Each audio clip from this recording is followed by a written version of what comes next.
he really showed some cool builds and things that probably would have caught like a lesser player, I would say. Any other Zerg player that was doing what True was doing, but didn't execute it just as well, I think may have fallen victim to the style. Oh, I definitely agree with you there. True's kind of a wizard, but he's not in this game right now. Yeah, so you don't have to worry about him yet.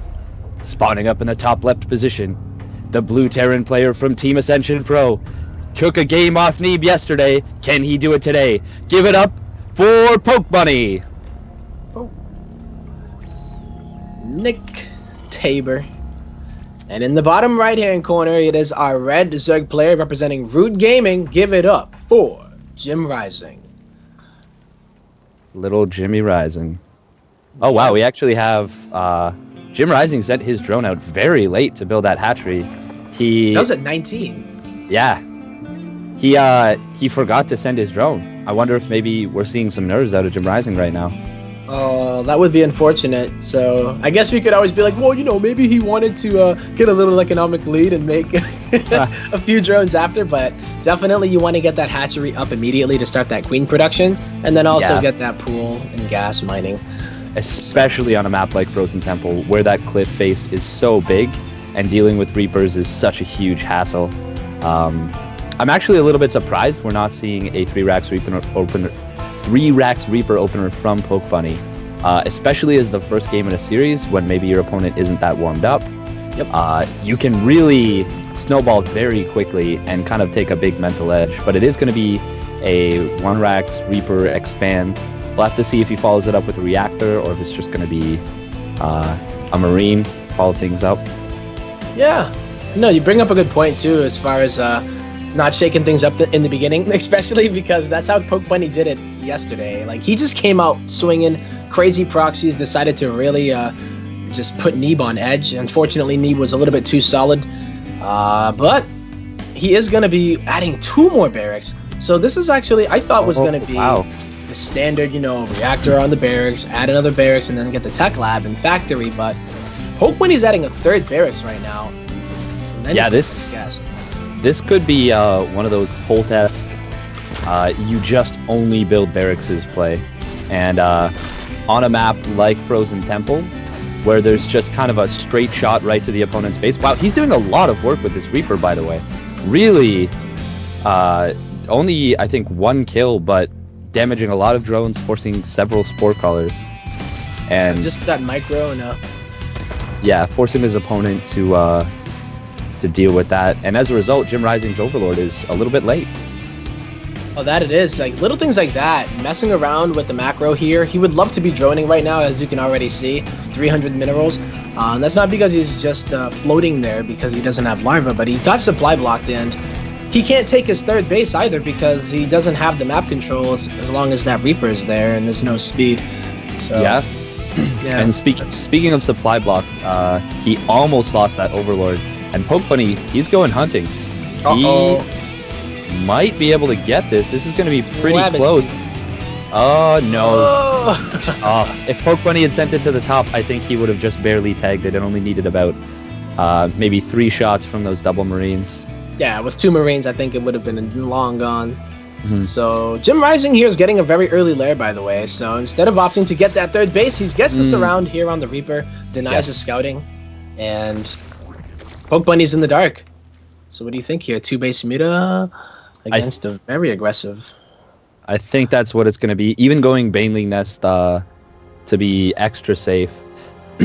Looks like he's dealt with this kind of play from Pokebunny before. Pokebunny definitely does tend towards 2 base play. As we mentioned, yes. Oh, wow.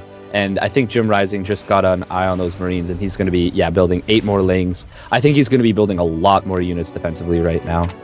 Yeah, instead of going right into the Mutas, he might die if he decided to make a bunch of Mutas, because Pokebunny did delay his tech just by a little bit, but not by a significant margin. You can already see that he favors the unit production as opposed to that early economic advantage or upgrade, so definitely going to be something that JimRising needs to be aware of, and he definitely cannot try to hold this with Mutas.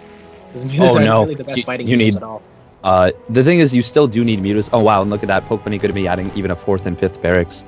So this is not even the most dangerous part of the attack. This can just win you the game, but the follow-up is going to be very potent. Yeah, with the tanks already, he's getting +1 here from the engineering bay. But this is the first part of the attack, and here it comes. Pokebunny, double medevac. He's just going in to try to get some unit production out of JimRising instead of the drone. Oh, man.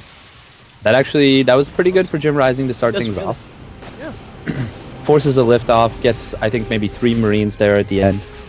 Respreading creep, which is a big deal. If you can get that at the ramp. Oh, but Pokebunny picks it off before it finishes. That's big. And running and away. He start picking off those banelings as well. If he can get a really nice advantage when it comes down to it. So I think JimRising feeling a bit more comfortable. Gonna make 7 mutas, and you were in the middle of a thought saying that you do need mutas, right? So yes, you need mutas to deal with. There's a little location right where Pokebunny's Marines are, where you can tuck the tanks in, and with medevacs and with Marines, you can just really never kill those mutas or those tanks. But we do see more creep being killed off. Oh wow, Pokebunny actually losing a couple Marines there, but still clearing a lot of creep right there. And yeah, this is the location I was talking about. Without mutas, those tanks really can't be assaulted. Okay, I got you. Okay, I was just wondering. I was just like, I don't know if he can actually afford it, but it looks like he can. And the mutas are actually going to be an asset here, as long as he doesn't lose them. Oh, damn! Pokebunny targeting them down without taking too much there, but he did get some good juicy bailing hits on. Oh, this could be really good for Pokebunny, doing a lot of damage to those bailings. Does pick off the second tank, but actually, you know what? There's not enough Marines to quite push in here. We are going to be seeing a lot of reinforcements flowing across the map, and Pokebunny has been conscientious about denying that creep. Oh, picks off 3 drones right there. Oh, that's going to make this a lot more difficult to deal with. And once again, this positioning is just really difficult to deal with for the Zerg player. Oh, actually snaps the neck of that medevac, though. Yeah. Pokebunny grabbing it with the low health one. JimRising pouncing on that opportunity immediately, but he's losing more units than Pokebunny is. Pokebunny is actually taking a supply lead at the moment and doesn't even show any signs of expanding. And luckily for him on a map like Frozen Temple, he could just go ahead and float down that main command center to the 3rd location if he really needs to. But yes. bailing speed's done, Dave.